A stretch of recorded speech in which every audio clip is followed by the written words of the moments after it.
قل أئنكم لتكفرون بالذي خلق الأرض في يومين وتجعلون له أندادا ذلك رب العالمين وجعل فيها رواسي من فوقها وبارك فيها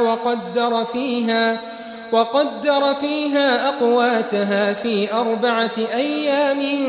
سواء للسائلين ثم استوى إلى السماء وهي دخان فقال لها وللأرض ائتيا طوعا أو كرها قالتا أتينا طائعين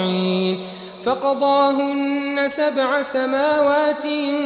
في يومين وأوحى في كل سماء أمرها وزينا السماء الدنيا بمصابيح وحفظا ذلك تقدير العزيز العليم فإن أعرضوا فقل أنذرتكم صاعقة مثل صاعقة عاد وثمود إذ جاءتهم الرسل من بين أيديهم ومن خلفهم ألا تعبدوا إلا الله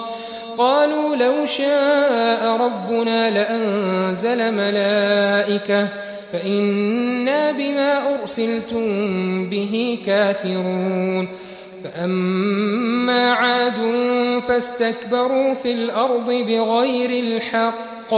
وقالوا من أشد منا قوة أولم يروا أن الله الذي خلقهم هو أشد منهم قوة وكانوا بآياتنا يجحدون